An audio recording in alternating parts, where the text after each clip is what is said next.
जय श्री राम, जय श्री राम, जय श्री राम, जय श्री राम, जय श्री राम। प्रेम से बोले जय श्री राम, श्रद्धा के साथ बोले जय श्री राम, समर्पण के साथ बोले जय श्री राम, विश्वास के साथ बोले जय श्री राम। जीवन भर बोलते रहें जय श्री राम, जय श्री राम, जय श्री राम। जीवन भर जपते रहें जय श्री राम, जय श्री राम, जय श्री राम, जय श्री राम।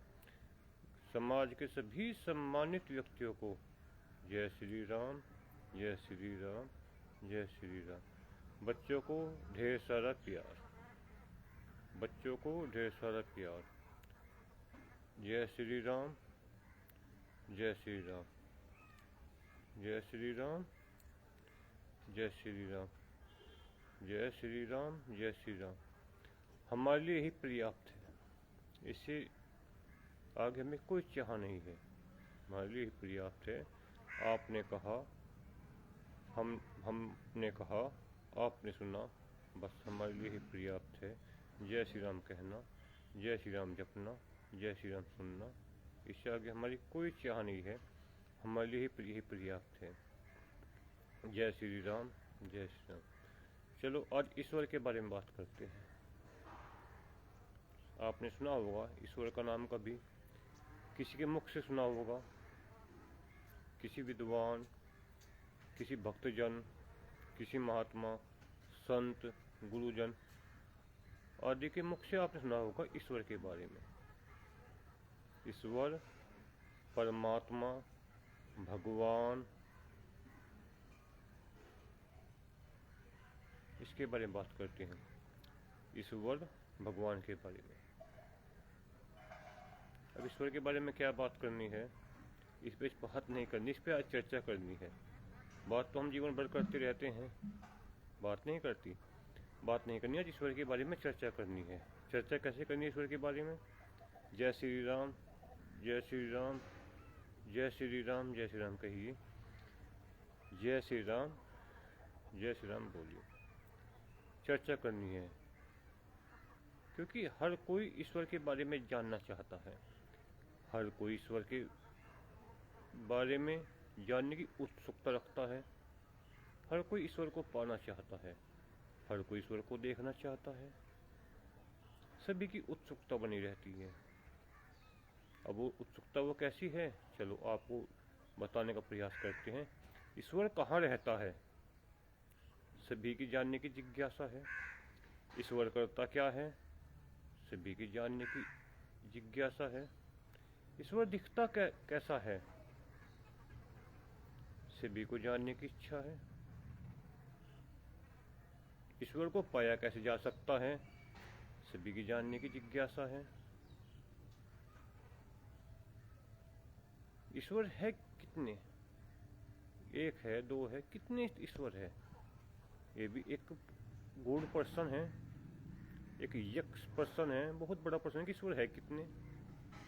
इसको भी जानने का प्रयास करते हैं, फिर इस पर चर्चा करेंगे। थोड़ा थोड़ा समझाने का प्रयास करते हैं। ईश्वर कहाँ रहता है, सबसे पहला विषय है ईश्वर कहाँ रहता है, उसको कहाँ ढूंढे, उसका रहने का स्थान है कहाँ। बहुत बड़ा प्रश्न है, उत्तर बहुत छोटा सा, प्रश्न कितना बड़ा है। जय श्री राम, जय श्री राम भी कहिए, जय श्री राम, जय श्री राम भी सुनिए। भाई प्रश्न कितना बड़ा, ईश्वर कहाँ रहता है, उत्तर कितना छोटा सा। हंसी इसलिए आई, हंसी यही कि उत्तर तो बहुत बड़ा है, ईश्वर कहाँ रहता है। प्रश्न बहुत छोटा सा है, प्रश्न बहुत बड़ा है, ईश्वर कहाँ रहता है। प्रश्न बहुत छोटा सा, उत्तर बहुत छोटा सा। चलो पता करते हैं ईश्वर कहाँ रहता है। देखिए, ईश्वर कहाँ रहता है, ईश्वर को ढूंढने की आपको जरूरत नहीं पड़ेगी। आज हम उसका पता बता दें ईश्वर कहाँ रहता है। आपसे कोई धन नहीं लेंगे, आपसे कोई भंडारा नहीं करवाएंगे, आपसे कोई यज्ञ नहीं करवाएंगे, आपसे कोई चालीसा नहीं करवाएंगे, आपसे कोई भी किसी प्रकार का भी शुल्क नहीं लेंगे। फिर में बताते हैं ईश्वर कहाँ रहता है, उसका पता बताते हैं आज आपको। हो सके बहुत से व्यक्ति, बहुत से गुरुजन, बहुत से महात्मा इस पृथ्वी पर होंगे जिनको उसके पते का मालूम हो, लेकिन वे किसी को बताते नहीं, फ्री में नहीं बताते। उनके अगर आप पास भी जाओगे और उनसे पूछोगे, जो बड़े बड़े विद्वान हैं, बड़े बड़े तपस्वी हैं, जो हिमालय में ईश्वर की साधना कर रहे हैं, बड़े बड़े जिन्होंने ईश्वर की साधना करी है, जो कई कई जन्मों से, लाखों लाखों जन्मों से ईश्वर के पाने की लालसा कर रहे हैं, उसका पता ढूंढ रहे हैं कि ईश्वर कहाँ है, लाखों लाखों वर्षों से भी ईश्वर का नाम जप रहे हैं, उनके पास भी जाएंगे तो वे भी ईश्वर का पता इतनी आसानी से नहीं बताएंगे। आपसे कुछ ना कुछ अपनी सेवा करवाएंगे और काफ़ी समय तक आपको पीछे पीछे फिरेंगे जब ईश्वर का पता बताएंगे ईश्वर कहाँ रहता है। चलो आज हम आपको फ्री में बता रहे हैं ईश्वर के बारे में। कोई प्रश्न आपका आज रहेगा नहीं ईश्वर के बारे में, सब आपको छोटे कम शब्दों में बता देंगे। समझ में आए ना आए आपकी बुद्धि स्तर का खेल है। देखो ये आपकी बुद्धि स्तर का खेल है, ये हमारा कार्य नहीं, हमारा काम है केवल अपनी बात रखना, आपका काम है केवल समझना।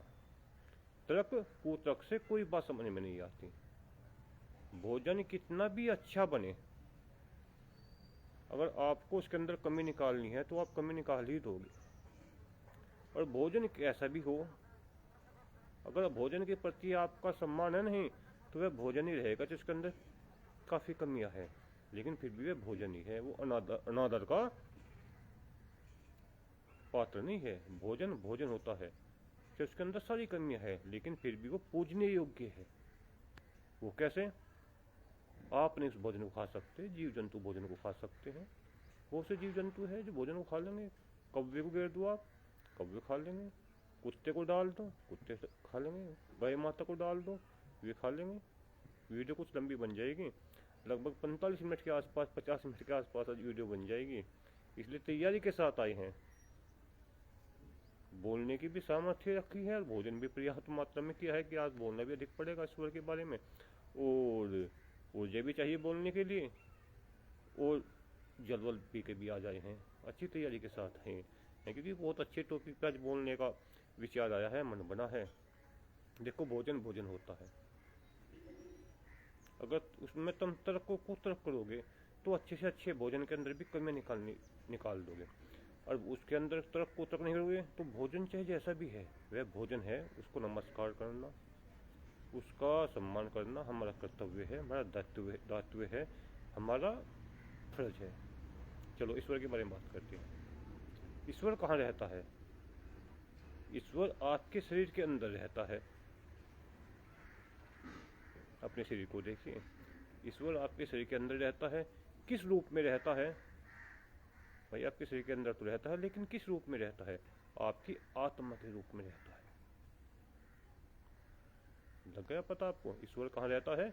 आपके शरीर के अंदर। जब भी आपको ईश्वर को देखने की, ईश्वर का पता आपसे कोई पूछे तो उससे कहे कि अपना शरीर देख, ध्यान से देख, 1 दिन 2 दिन 4 दिन 10 दिन, महीना 2 महीना, और शरीर के अंदर आत्मा के रूप में ईश्वर आपके अंदर वास करता है, कहीं बाहर ईश्वर वास नहीं करता। हमेशा हम सभी के आत्मा के अंदर ईश्वर वास करता है। चलो ईश्वर का पता मिलकर ईश्वर कहा जाता है, आपके शरीर के अंदर आत्मा के रूप में ईश्वर रहता है। ईश्वर को पाया कैसे जा सकता है? किस माध्यम से, किस तरीके से पाया जा सकता है? ईश्वर को ईश्वर का नाम लेकर ही पाया जा सकता है। समझिए, थोड़ा सा प्रयास करिए। ईश्वर को पाया कैसे जा सकता है? ईश्वर को ईश्वर का नाम लेकर ही पाया जा सकता है, अन्यथा ईश्वर को पाया नहीं जा सकता। वो कैसे? ईश्वर का नाम है जय श्री राम। जय श्री राम, जय श्री राम, जय श्री राम, जय श्री राम कहकर ही ईश्वर को पाया जा सकता है, अन्यथा किसी भी माध्यम से ईश्वर को पाया नहीं जा सकता। अगर ईश्वर को पाने की लालसा है तो आप जय श्री राम, जय श्री राम, जय श्री राम नाम को जपो, ईश्वर आपको स्वतः ही मिल जाएगा। ईश्वर करता क्या है? अगला क्वेश्चन है, ईश्वर करता क्या है? जब आज ईश्वर के बारे में बात करते हैं, ईश्वर के बारे में बरीकी से बात करेंगे। हर क्षेत्र के बारे में आपको ईश्वर के बारे में जानकारी देंगे, सटीक और अच्छी और प्रेरणादायक। ईश्वर करता क्या है? ईश्वर आपके पाप और पुण्यों का हिसाब रखता है। ईश्वर का कर्म क्या है? दायित्व क्या है ईश्वर का? जो आप इस शरीर से कर्म कर रहे हो, पाप कर रहे हो चाहे पुण्य कर रहे हो, शुभ कर्म कर रहे हो चाहे अशुभ कर्म कर रहे हो, अच्छा कर रहे हो चाहे बुरा कर रहे हो, चुगली कर रहे हो किसी की चाहे ईश्वर के नाम का जाप कर रहे हो, किसी की वस्तु को चुरा रहे हो या किसी अपनी वस्तु की से ही आप खुश हो, जो भी आप इस शरीर से कर्म कर रहे हैं, उस कर्मों का हिसाब रखना ईश्वर का करता है। बस ये मान के चलो, ईश्वर क्या करता है? आपके पाप और पुण्यों के लेखा जोखा रखता है। आप पुण्य करोगे, शुभ श्रेष्ठ अच्छे कार्य करोगे, आपको सुख और समृद्धि मिलेगी। आप अशुभ कार्य करोगे, आपके पास जो सुख और समृद्धि है वे धीरे धीरे धीरे धीरे धीरे धीरे समाप्त हो जाएगी। तो ईश्वर क्या करता है?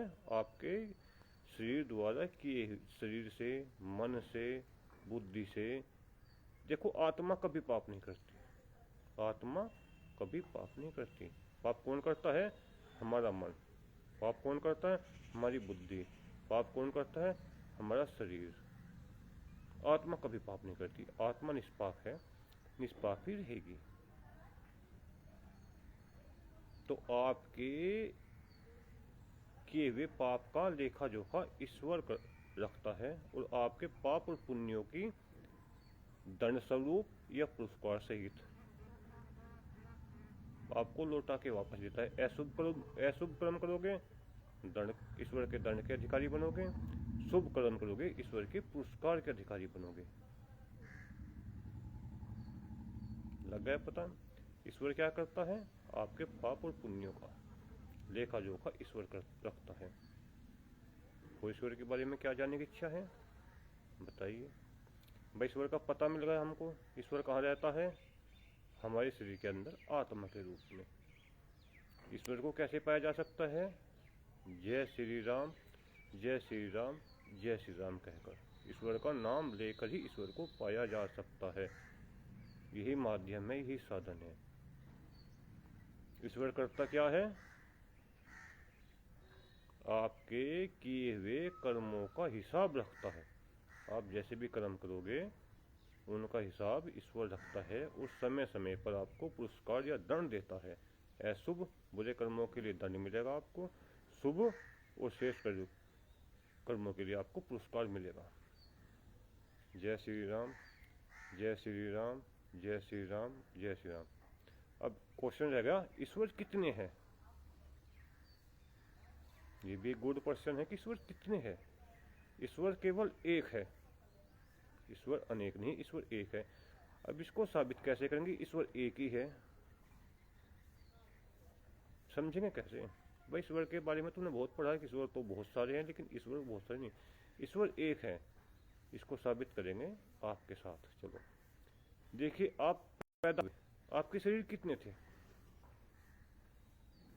अपने शरीर को आज दर्पण के सामने देखना आप, आपके शरीर कितने हैं? एक है या अनेक है? आपका शरीर एक है,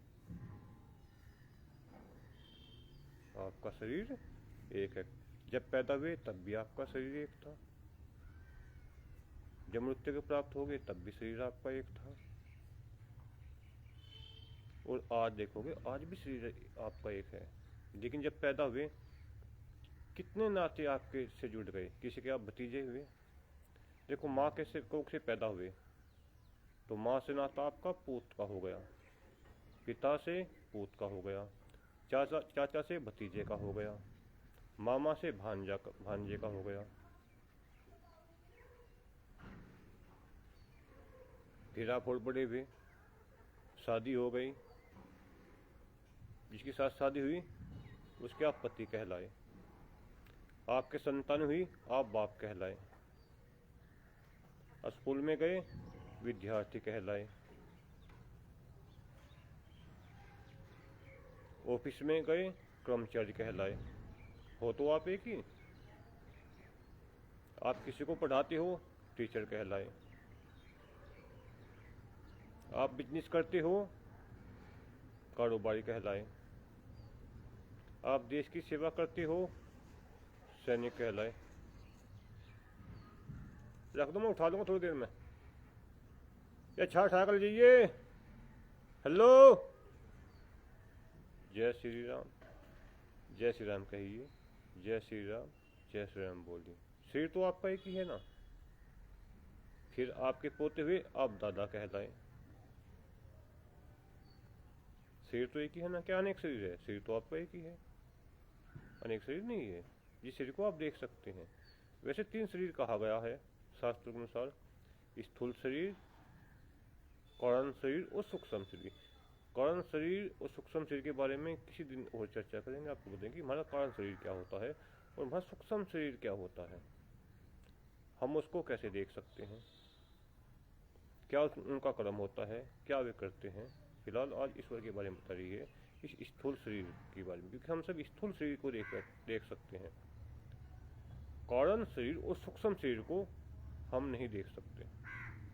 उनको देखने के लिए क्या तरीका है, इसके बारे में आपको फिर किसी दिन चर्चा करेंगे। आज ये विषय नहीं है, आज केवल ये टॉपिक है ईश्वर के बारे में। देखो, है ना आप एक ही। आप चिंता नहीं करिए, आपसे जैसे रिश्ते जुड़ते रहे आप उसके लिए वही होते चले गए। पुत्र आपको पिता मानता है,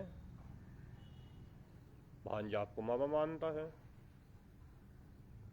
कोई आपको बहनोई मानता है, कोई आपको अध्यापक मानता है, कोई आपको किसान मानता है, कोई आपको नेता मानता है, कोई आपको अभिनेता मानता है, लेकिन आप अकेले हो इस शरीर से ना। इसीलिए ईश्वर एक है, उसको हम किसी भी रूप में भज सकते हैं।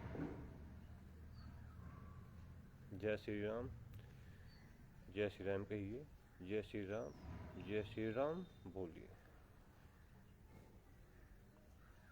अब ईश्वर को हम भजे, किस रूप में भजे? ईश्वर को हम किस रूप में भजे, क्या मानकर भजे? ईश्वर को ईश्वर के रूप में ही भजे। और किस तरीके से भजे? ईश्वर का नाम लेकर। जय श्री राम, जय श्री राम, जय श्री राम, जय श्री राम। देखो ईश्वर की कृपा देखिए। आप ईश्वर का नाम लीजिए, ईश्वर आपसे प्रसन्न होएगा, अपनी कृपा, अपने आशीर्वाद आपको देंगे आपके नाम लेने से। आप समाज में अपने से बड़ों का नाम लीजिए, आप पे प्रतिबंध है। क्या आप अपने पिताजी का नाम लेके बोल सकते हो? प्रतिबंध आप पे है। क्या आप अपनी माताजी का नाम लेके बोल सकते हो? प्रतिबंध आप पे है। आप किसी भी उच्च अधिकारी का, उच्च विद्वान व्यक्ति का नाम लेके नहीं बोल सकते। उनको किसी अन्य नाम से संबोधन करना पड़ेगा जब उनको अच्छा लगा। अगर आप अपने पिताजी का अन्य किसी भी श्रेष्ठ व्यक्ति का नाम लेके बोलोगे तो उनको पीड़ा महसूस होगी। भाई कोई विद्वान आदमी है, बहुत श्रेष्ठ आदमी है, तो मैं सीधा उसका नाम लेके बोलो, जब उसका मतलब उससे शरीर का नाम है। भाई शरीर का नाम जो भी है तुम उसका नाम लेके बोलो तो उसको पीड़ा होगी। किसी अन्य नाम से संबोधन करोगे उसका, उपनाम से, तो उसको खुशी महसूस होगी। लेकिन ईश्वर की कृपा देखिए, ईश्वर इन सब से बड़ा है, विद्वानों का विद्वान, श्रेष्ठ से अति श्रेष्ठ। लेकिन फिर भी तुम उस ईश्वर का नाम लोगे, ईश्वर का नाम जपोगे तो मोक्ष के अधिकारी कहलाओगे, ईश्वर की कृपा के अधिकारी कहलाओगे, ईश्वर के आशीर्वाद पाने के उत्तराधिकारी कहलाओगे।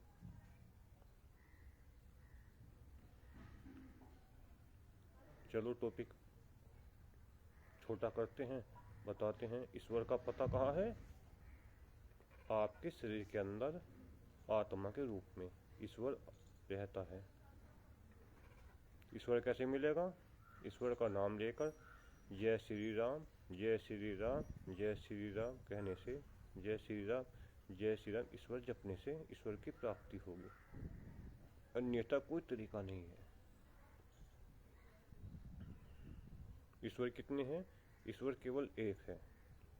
जैसा आपका शरीर एक है और इससे रिश्ते नाते बहुत सारे हैं, इसलिए ईश्वर एक है। ईश्वर का कार्य क्या है? पाप और पुण्य जो हम कर रहे हैं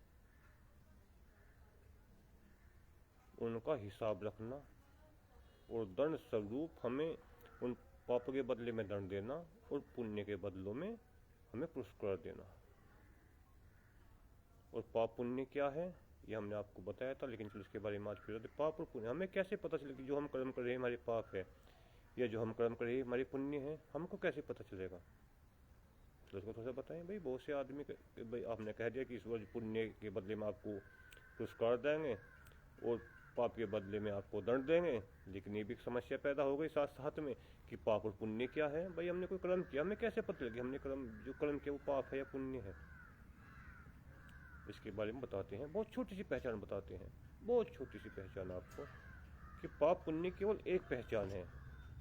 तर्क कुतर्क बहस करोगे तो उलझ जाओगे और श्रद्धापूर्वक सुनोगे तो समझ जाओगे। किसी के साथ भी आप बैठ के तर्क कुतर्क करोगे तो खुद भी दुखी होंगे और दूसरों को भी दुखी करोगे, और दूसरे की जो बात हम समझने का प्रयास करेंगे और वो बात हमारी समझ में नहीं आ रही तो हम ईश्वर से प्रार्थना करेंगे कि वे बात आपकी समझ में आए। तर्क कुतर्क से कभी समाधान नहीं निकलता किसी बात का, बल्कि बात बनने के बजाय बिगड़ जाती है। धैर्यपूर्वक सुनने से, धैर्यपूर्वक समझने से समस्या का समाधान निकालने का प्रयास करें। वाद विवाद से, तर्क कुतर्क से,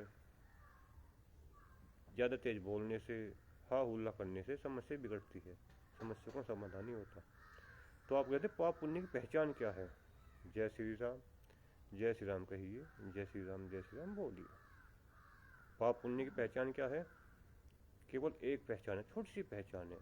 कहीं इसको आप कॉपी में लिख के रख लो, धीरे धीरे उसका अभ्यास करना, आपको उसकी पहचान का पता लग जाएगा। ये अपने दिमाग में रख लो। जो कार्य आप क्रोध, घमंड और ईर्ष्या के साथ करते हो वह हमेशा पाप में सम्मिलित होता है। दोबारा फिर समझने का प्रयास करिए आप। केवल 3 चीजें आप दिमाग में रख लो, क्रोध, घमंड, घृणा, ईर्ष्या से जो भी आप कर्म करते हो वह हमेशा पाप की श्रेणी में जाएगा।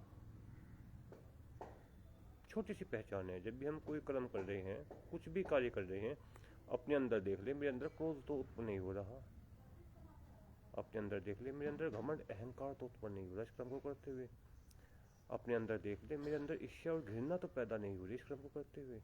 अगर हो रही है तो उसको वहीं स्टॉप कर दे, रोक ले अपने आप, कुछ समय के लिए, कुछ दिनों के लिए, कुछ हफ्तों के लिए, कुछ सालों के लिए या हमेशा के लिए। जब तक आप जीवित हो तब तक रोक ले। क्रोध, घमंड और ईर्ष्या से कोई भी कर्म हमको नहीं करना। अगर करेंगे तो आप ईश्वर आपको उसके बदले दंड देगा। ईश्वर के आप दंड के अधिकारी बनोगे। अब पुण्य की कैसे पता पुण्य, इस कर्म से पुण्य प्राप्त होगा? 2 शब्द ये ध्यान कर ले, प्रेम और परोपकार। अगर कोई भी कर्म आप प्रेम और परोपकार के भाव से कर रहे हैं, जय श्री राम भी कहते रहिए, जय श्री राम भी बोलते रहिए। अगर कोई भी कर्म आप प्रेम और परोपकार के भाव से कर रहे हैं तो वह कार्य शुभ होगा, अच्छा होगा, पुण्य देने वाला होगा। ये 5 बात याद कर ले। पुण्य की तो बस केवल 2 ही है, आपके अंदर प्रेम होना चाहिए इस कार्य करते हुए और परोपकार के भाव होने चाहिए, तो आप पुण्य का अधिकारी है। ईश्वर आपको पुरस्कार देगा उसके बदले। और आप घमंड, क्रोध और ईर्ष्या से अगर वो कोई कर्म कर रहे हो तो आप अशुभ कर्म कर रहे हो, क्योंकि क्रोध में कोई शुभ कार्य हो ही नहीं सकता। अहंकार में, वो अहंकार किसी भी चीज का हो, वो धन का हो, बुद्धि का हो, पद का हो, परिवार का हो, स्वास्थ्य का हो, किसी प्रकार का भी अहंकार हो, उसमें शुभ कार्य हो ही नहीं सकता। ईर्ष्या, दूसरों से नफरत करके, दूसरों को नीचा दिखाने के लिए। भाई हम दूसरों को नीचा दिखाएं, दूसरों को अपमानित करें, दूसरों के मान सम्मान को ठेस पहुंचाने के लिए हम कोई कर्म करें ईर्ष्या के कारण, तो यह अशुभ कार्य होगा। पाप पुण्य की बस एक ही परिभाषा है, अन्यथा कोई परिभाषा नहीं है। तर्क को तर्क में तो आप जिंदगी भर लड़ते रहोगे, तो एक तर्क को तर्क तो एक ऐसा है जैसा कैंसर। जैसे अगर शरीर में कैंसर हो गया तो कैंसर से आप जीवन भर जूझते रहे, अंत में कैंसर जीत जाएगा और हम हार जाएंगे। अंत में कैंसर जीत जाएगा और हम हार जाएंगे। इसलिए तर्क को तर्क से किसी भी समस्या का समाधान नहीं निकलता। समाधान निकलता है तो केवल सुनने से, समझने से, उसको व्यवहार में लाने से। तो तर्क को तर्क में न उलझे, समझने का प्रयास करें। क्रोध, घमंड और ईर्ष्या से किए हुए कर्म हमेशा आपके लिए हानिकारक होंगे, आपको दुख पहुंचाएंगे। प्रेम परोपकार से किए हुए कार्य आपके लिए शुभ होंगे, आपको सुख ऐश्वर्य देंगे। जय श्री राम, जय श्री राम, जय श्री राम बोलिए, जय श्री राम भी कहिए।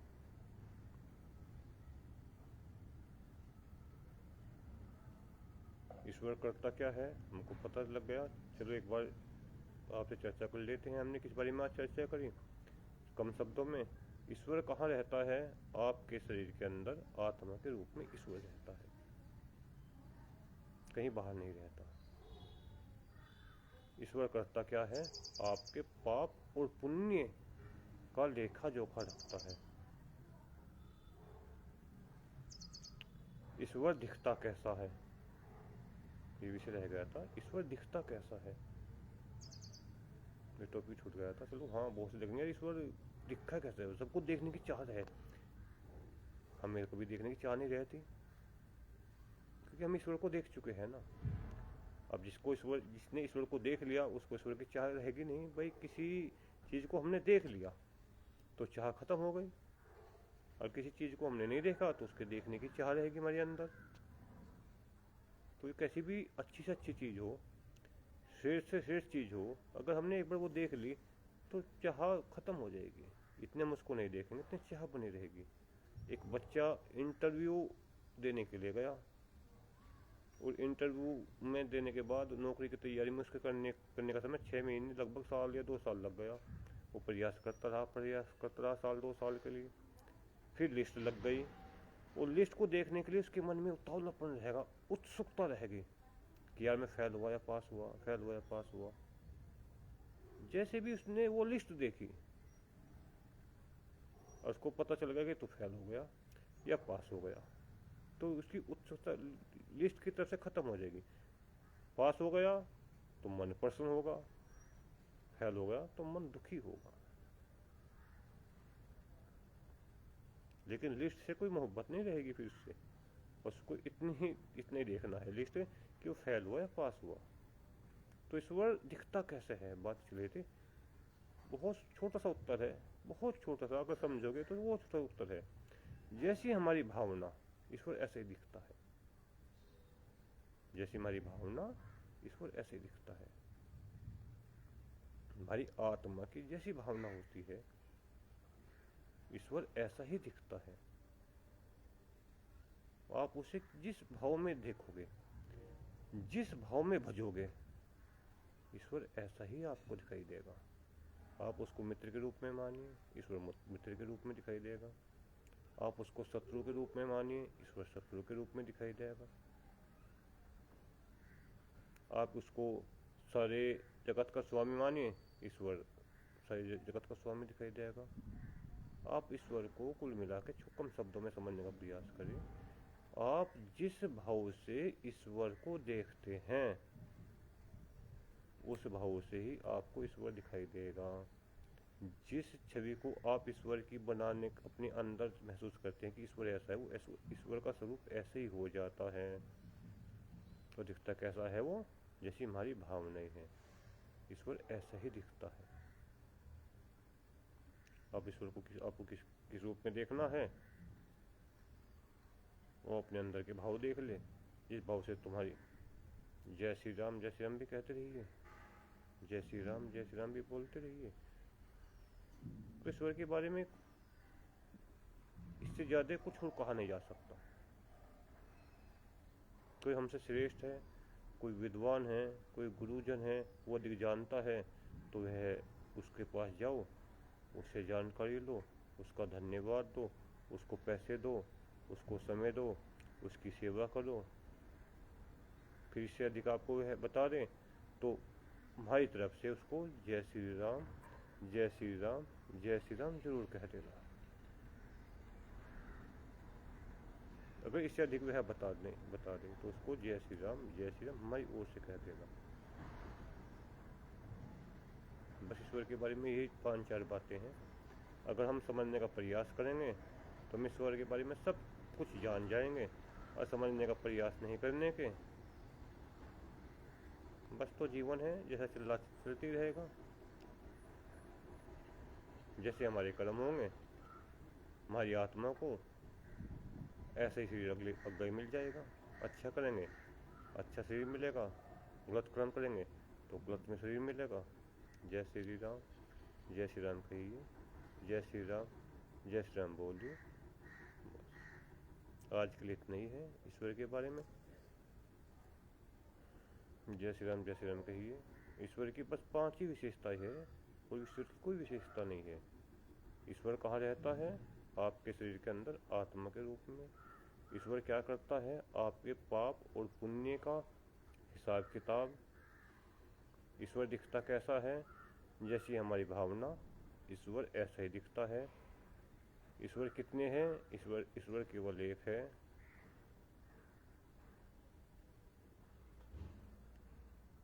केवल ईश्वर एक है। ईश्वर को पाया कैसे जा सकता है? जय श्री राम ईश्वर का नाम लेकर ही ईश्वर को पाया जा सकता है।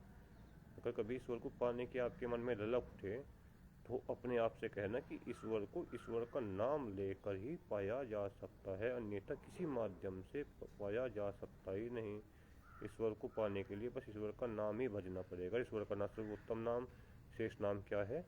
वह है जय श्री राम जय श्री राम। आप सभी ने समय दिया, आपका बहुत बहुत धन्यवाद। आप सभी का बहुत बहुत आभार। कल एक नए टॉपिक के साथ करेंगे। बहुत अच्छा टॉपिक रहेगा, लगा दुख। देखो, हम सभी दुख से पीड़ित हैं, हम सभी दुख से पीड़ित हैं। किसी के पास चले जाओ, वो कहेगा मैं दुखी। कल का टॉपिक रहेगा दुख के बारे में।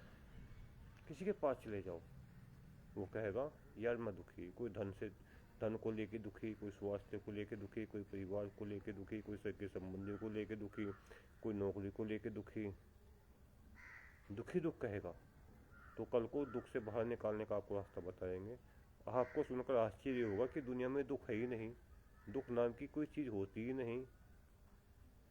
आश्चर्य लगा ना? जैसे ईश्वर के बारे में आपको आश्चर्य लगा, ऐसे कल को दुख के बारे में आपको आश्चर्य लगा।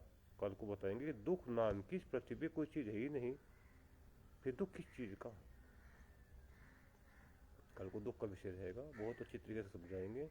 जो दुखी व्यक्ति है उनके लिए वीडियो बनाएंगे, उनको समझाने का प्रयास करेंगे। आज तो उनके लिए बनाई जो ईश्वर को चाहता है, ईश्वर से प्रेम करता है, ईश्वर को खोजता है, उसको पाने की जिज्ञासा रखता है, उसको देखने की जिज्ञासा रखता है, उसको भजने की जिज्ञासा रखता है। ईश्वर के बारे में वीडियो थी। कल दुख के बारे में बनाएंगे कि पृथ्वी पे कहीं दुख है ही नहीं, वो दुख नहीं है नहीं, इसके आपको समझाएंगे। जय श्री राम। तब तक के लिए जय श्री राम। समाज के सभी सम्मानित व्यक्तियों को जय श्री राम जय श्री राम। बच्चों को ढेर सारा प्यार। अगर हमारी क्षमा याचना, अगर हमारे इस लोक में, परलोक में, अन्य किसी भी लोक में, जहाँ तक हमारी भावनाएं जा रही है, हमारे शब्द जा रहे हैं इस ब्रह्मांड में, अगर हमारे शब्दों से किसी को हानि, कष्ट, परेशानी हुई है तो उन सभी से क्षमा याचना।